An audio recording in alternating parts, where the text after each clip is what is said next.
Check, check, check. Check, check, check. Touch Grabber here, and I hope you're doing well and enjoying your day. So far, 5 CDL teams will be eliminated from Toronto's Major 3 here today. The top 4 teams will not be among them. They got the easy run to the Saturday after winning their series yesterday for the second tournament in a row now that has happened for the top 4 teams. Scrappy was among them, but after joining the Optic watch party yesterday, he had to deal with the same stuff in the chat that Pridge was dealing with roughly 12 months ago. Lots of interesting reaction as a result. Very much on Twitter, your thoughts in the comments. Hit the like button if you enjoy. Subscribe if you're new as always. I greatly appreciate it. This, by the way, was Vicalis standing up and throwing up the number 1 after they won one map, of course, on LAN yesterday, Miami Heretics. It was an impressive map to win. Any map off phase is an achievement, but after that, they got put to bed relatively quickly. They may find a way to win more than one map here and win a series, because they certainly play a winnable game here in the losers bracket today against Vegas Legion. If they are going to do so, surely now is probably about the time that they win a series. There's also other teams, though, that haven't won a series on LAN so far this year. That is true for the Los Angeles Thieves. That is true for the Boston Breach. They play each other today. So, yeah, we shall see whether that, one of those has to come to an end, right? And it's going to be one of those 2 teams. You may well guess who it's going to be. But we'll see later today what comes true and what certainly doesn't. These were the shoes, by the way, that Draz was wearing yesterday. I know there was some debate on whether they were good, whether they were fire, whether they weren't. So, I thought, to be honest, these are pretty sick, to be fair. And whatever people say in the replies, they might well win this event. And they were slamming the series yesterday. I guess I'm intrigued to hear your thoughts as one of the comments on what do you think the percentage chances are of each team winning this event? Because assume that nobody outside of the top 4 is going to win. Subliners have a chance. It may be a small chance, 5-10%. I think like Toronto's chance is significantly higher than that, maybe 15-20%. Optic might be in a similar ballpark.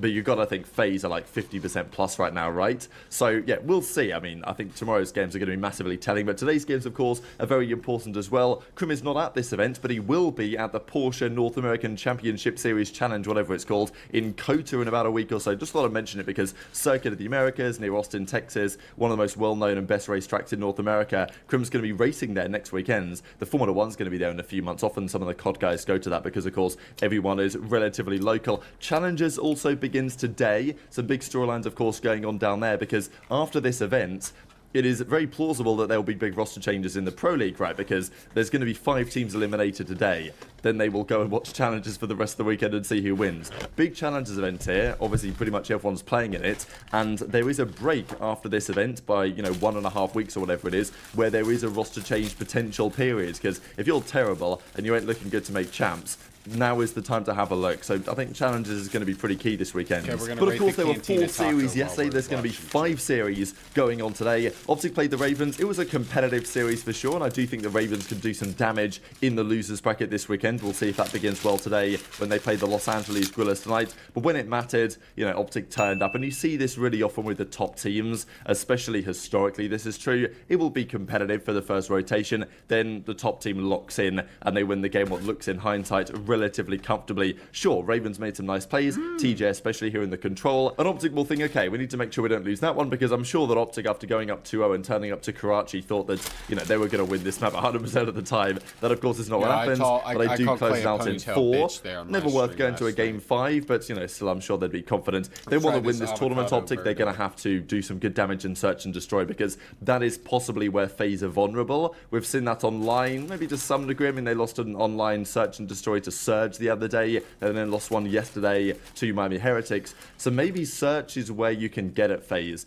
Right now, their respawns look pretty damn impeccable. If there's one team that can beat Optic consistently in hardpoints, it's probably going to be Optic of all the teams. But still, FaZe's respawn just looks deadly. Rio, 6-star, whatever they play. To be fair, when they played Optic online on 6-star hardpoint, Optic did win that one, right? So, I guess time will tell if they match up this weekend, as they quite probably will. We'll see the bracket in a few minutes. Clayster says, yeah, put up a solid fight, which is kind of all you could do, isn't it, really, right? The way the league is currently structured, the Thursdays just haven't been that good lately, because you kind of know who's going to win, right? I mean, the teams that we expected to win have won again for the 2nd tournament in a row. And Ravens are sitting there, well, look, we put up a solid fight. Wasn't enough, but whatever. Our tournament really starts today. And that's the feeling, I think, for many of these teams. Their tournament really starts on Friday, and then the tournament for the rest of us really kind of starts on Saturday. That's kind of when we start to get the big games here. And it is kind of just a byproduct of the way the league currently is, right? Because it's so stacked to the top that those teams always top win. four are going to be top four. And when you get to Saturday, Sunday of a major tournament, it's fantastic because you get all these big games between the juggernauts.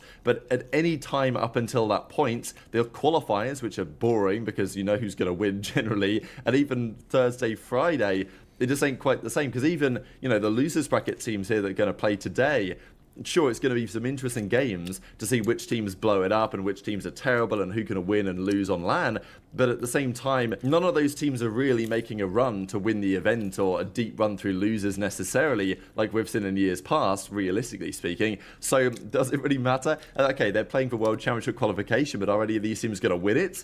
I mean, probably not, right? So it's an interesting problem maybe the league has to deal with to some degree. I'm not exactly sure how you do. Maybe it's just a natural kind of result of what we are currently seeing. But anyway, wanted to share a couple of clips here from Kenny, especially on the trust in the search and destroy factor, which is an important piece. They got blooded a lot on that invasion search and they still won it. A map that they could well play against FaZe. You've also got to remember that the grand finals, assuming that Optic were to make it potentially against FaZe, and that would be the favoured outcome at the moment, it will be a best of 7 with a fair few search and destroys in there. So, I'm not sure that Optic can beat FaZe over a best of 7, but if they can win the searches, then, it is definitely possible, and they will need to do exactly that. A couple of clips as well to share, though, on the whole Scrappy angle we'll get into. As Kenny says, troll the control, great first match nonetheless. GG's Ravens 1-3-1, and Scrappy said a very similar thing, of course, to Surge. Yes, there were some bodies getting shot, but after the game, Scrappy's keeping the trash talk to a minimum, to some degree. Because, there's no point talking trash too early. You talk trash when you play and beat FaZe.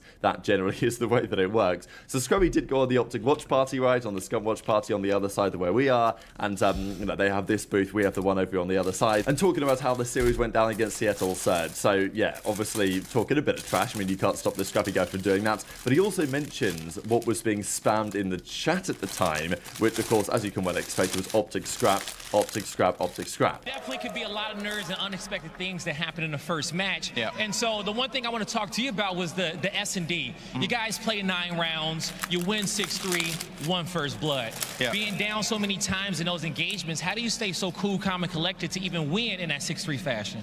I think to win like moments where you're down, you got to have a lot of trust with your teammates. Especially like if I'm calm in like the first few rounds, I was kind of making plays. I'm like, yeah, I'll make plays, and my teammates trust me to like do what I can. So I feel like that's the biggest thing is trust. I think the S&D went so long because we were trying to force my streak and not really stand alive. But overall, I think we played it really good. Like I said, it's all about trust. Damn. It's that boy Scrappy Doodle, man. Yo, good series out there. Talk to us. How'd you feel? First series, home crowd. How was it up there? No, it was fire. Absolutely fire. I walk out, squirrel standing in my way. I had move out my way. Walk up there. I was like, holy, this is about to be so much dope. Yeah. And map 1, just an ass whooping. Yeah, there was. You and Dill. Yeah. It was really you and Dill just taking turns. Dill, here's Dill, the Lanimal right here. Holy shit, about time, Oh my dude. God. What Dill was the wrong with Lanimal. him? He couldn't, is what it is, couldn't man. buy a kill for a month. It is what it is, man. It's But he's online. back. He was frying. Once the mullet came out, He's had the mullet. has he been had the mullet? He's been at the mullet. I couldn't tell from the online angles, but he Yeah, no. came differently. Nah, he did. I mean, like, bro, when Dill was having a rough patch, like, bro, we were still beating teams. And, Yeah. like, so, like, all we thought about was, like, once Dill, like, comes back to his form, we're going to be gross. So, I mean, the top 3 teams right now are just Yeah, you were kind miles. of expecting to steamroll them. Yeah. I was surprised to see them win control. Instead yeah, of no, they search, just though. want I an thought- offense. Yeah, they caught you guys sleeping a little bit. They got like 3 people on. It looked like you guys like didn't even know they had 3 people Nah, hit yeah. 8th Street, and it was just too late at that point. What do you think about this series? Not like this. Yeah, that's a good round 1 out of the Ravens. They end up getting that blood. Just ruin my vibe. Why? What did he say? Cuz, bro. Don't say it. Don't look at it. Cuz, Don't bro, say it. that's all Don't they look at it. spam, bro. Get off my dick, man. Damn. What they're spamming optic strap. Yeah, they're just spamming it. Like, I can't even look over there and read an actual question. You're checking the guy's dope, chat. You'll never check my dope. I'm uncheckable. So Scrappy actually addressed this on stream as well a couple of weeks ago. People have been saying, oh, Scrap, when are you joining Optic? Like, have you signed the contract yet? And all this type of stuff. And Scrap's like, look, no, I like my team. I want to win with this team. I don't know what you guys are talking about. Now, I think Scrappy, he's not an idiot, is he? He obviously understands the situation here and the fact that, he's good friends with a couple of the guys in that Optic team. They play often together. Obviously, he's often on the Scut watch parties and stuff like this. They have a good relationship there. Scrubby doesn't tend to trash talk Optic generally, so I think Scrappy, would be unwise to burn any bridges with Optic, because why would you as a pro player? But at the same time, I think he is aware of the possibility that joining that franchise over the coming years is certainly on the cards, and I feel like in the next 2 to 3 years it probably will happen. Whether it happens next year, I'm not so convinced. I actually think I would prefer for the league if Scrappy was to stay on Toronto. Big personality on a different team, and maybe Toronto build a different squad around him for next year if Toronto can't take a step back to where they want to be and beat FaZe again, which right now they can, but obviously they're not looking as good with respect to the field as they did back at Major 1. But the chat's getting into it. I also find it interesting that it's not like Optic are bad, right? Like last year, I think everybody knew that Optic team with Ghosty and Hoog and Shotzzy and obviously Dashy was not going to last. I think, no one expected that team, even when it was formed, people didn't really expect it to be that good because it wasn't their primary option. Obviously, they wanted Pred. They couldn't get that deal done, so they had to settle for what they could do. So it's pretty evident that they were going to make that move come the off-season, which eventually they did. Whereas in this case, this Optic team is better than last year's Optic team. They haven't won an event, of course, this season, but they've been getting close. They've been looking good. Probably FaZe's closest competitor. So the idea that people are asking for Optic scrap is, I wouldn't say I'm surprised, but I do think it's interesting considering, the tournament isn't even over yet. And if you are going to get scrappy, what do you actually do to the team, right? Because one of Kenny or Dashi has to go at that point, both of which are very valuable players, I think, to the team. So it does raise questions, really. But it is similar to what happened last year when Pred was getting the same stuff. I mean, honestly, last year it was even kind of worse for Pred because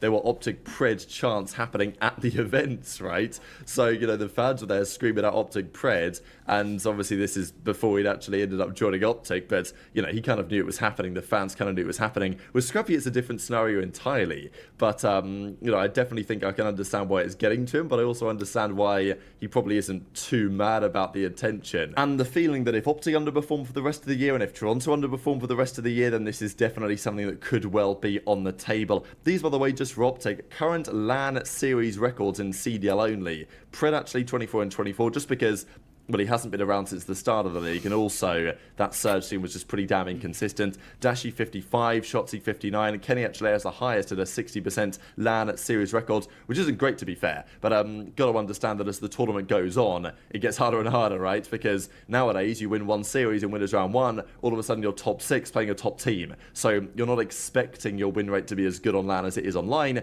simply because of the nature of the way the tournament format is designed, and it should be that way, but you've just got to weigh up the fact that online stats are usually going to be better than LAN stats, because on average you're going to play a weaker opposition if you're top team than when you play LAN. You play one weaker team, then you play the top teams for the rest of the tournament. Heretics, of course, play today. Let's have a look at the way the bracket goes. Also wanted to mention this in Brian's stats. I mean, this is, a skill gap game, obviously, that we currently have, but also there is very clearly, a big top 4 league. I mean, like, it's so evident what we have right now. It couldn't be made any more obvious by this. It's the first time ever in CoD history, or at least in CDL history, that the same 4 teams have won in winners round 1 in back-to-back tournaments. Like, that's not happened in the last several years, and it happened in this tournament where Optic, FaZe, Ultra, and Subliners, all the 4 teams that won again in the first round of the bracket, which we have certainly not seen for quite some time, if not ever, certainly in the last several years. This is the bracket as it stands. It was clean 3-1s across the board. I was absolutely loving it. I love a 3-1, as you guys know, but that means that the situation is FaZe, Subliners, Ultra, Optic in the second round, and I mean, look, it doesn't get any better than this come winners round 2 games on the Saturday, but today's games are as follows. So this is the top side of the losers bracket, this is the bottom side of the losers bracket. After the first 2 games end, it's going to be the winner of 1 versus the winner of 2 as the final game of the day, but this is the situation. Heretics play Legion, Thieves play Boston. Surely Thieves could win that one, but I guess we'll see if Boston Search and Destroy has gone anywhere. One of those teams is going to win a series on LAN, so there is that. Surge play Minnesota is a very interesting series to me, which I kind of will prove